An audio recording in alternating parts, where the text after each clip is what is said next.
Nobody walks down the aisle believing that their journey will one day end in separation.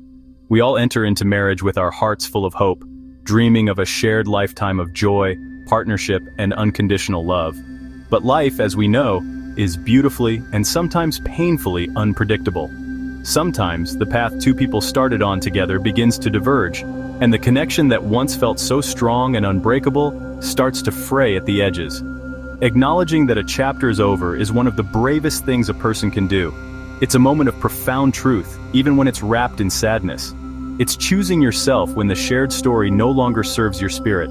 The reasons a marriage ends are as unique and varied as the people in them. For some, it's a slow, quiet drifting apart, where two souls who once shared everything find themselves living as strangers under the same roof.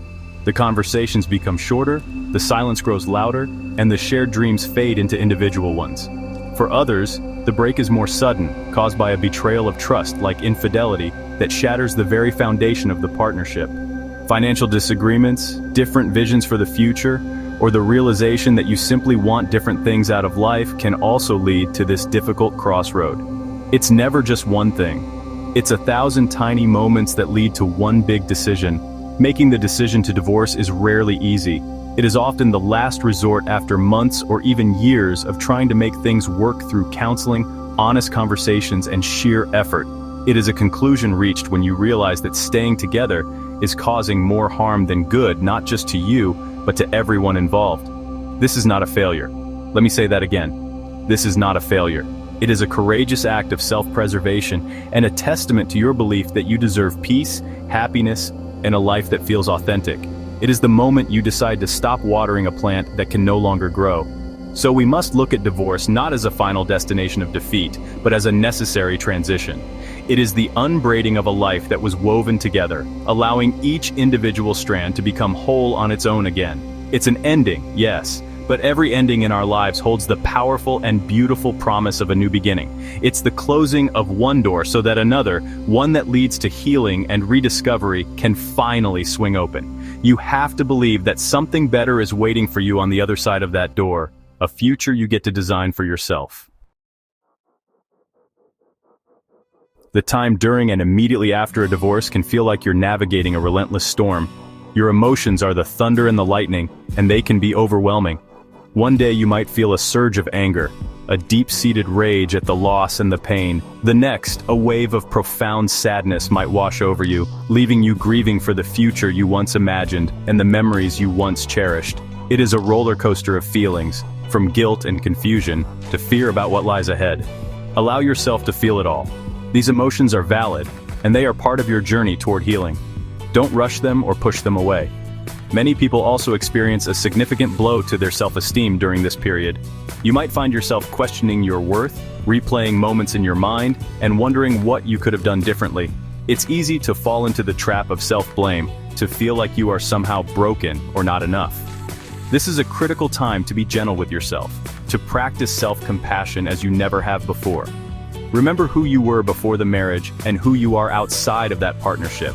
You are a whole person, and your value was never, ever defined by your marital status. You are worthy of love and happiness, full stop. As the initial storm begins to subside, you may enter a phase of quiet reflection. This is where the real work and the real healing begins. You start to process what happened, not just the end, but the entire story of the relationship. What did you learn about yourself? What do you now know you need from a partner and from your own life?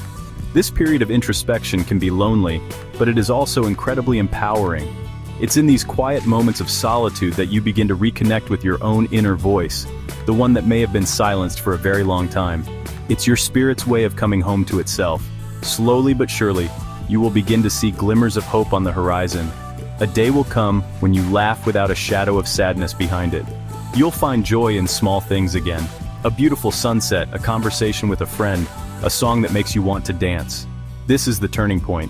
It's the moment you realize that you are not just surviving the storm. You are learning to dance in the rain. You are stronger, wiser, and more resilient than you ever thought possible. The journey is long, but every single step forward, no matter how small, is a victory for your soul.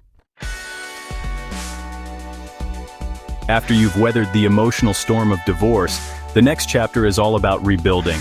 This is your chance to become the architect of a new life, one that is built on a foundation of your own truths, passions, and desires.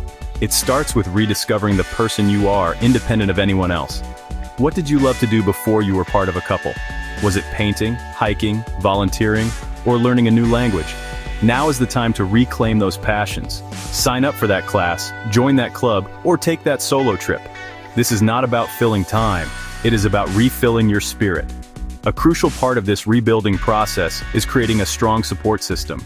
Lean on your friends and family, the people who have loved you through it all. Don't be afraid to ask for help, whether it's for a shoulder to cry on, someone to watch the kids, or just a friend to have dinner with. These connections are your lifeline. They will remind you that you are not alone and that you are loved unconditionally. Sometimes, seeking professional support from a therapist or a support group can also be a game changer.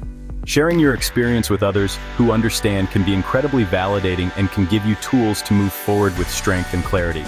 As you start to put the pieces of your new life together, focus on creating new routines and rituals that bring you joy and stability. This could be as simple as a morning meditation practice, a weekly walk in nature, or a Sunday family dinner. These small, consistent acts of self-care ground you in the present and help you build a sense of normalcy and peace. You are consciously creating a life that nurtures your well-being. It's about taking control of your own happiness, one intentional choice at a time. You are no longer just reacting to circumstances. You are actively creating the life you want to live. This journey of rebuilding is also about setting new goals for your future. Think about what you want to achieve in your career, your personal growth, and your health. Write it down. Make a vision board. Dream big. This isn't about erasing your past, but about using the lessons you've learned to build a brighter, more fulfilling future. You have been given a blank canvas. What beautiful masterpiece will you create? You have the strength, the wisdom, and the resilience to make it happen. Believe in your power to rise from the ashes and build a life that is even more beautiful than the one you left behind.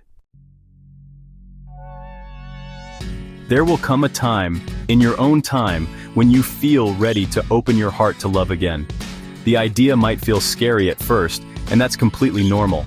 After being hurt, it takes immense courage to make yourself vulnerable again.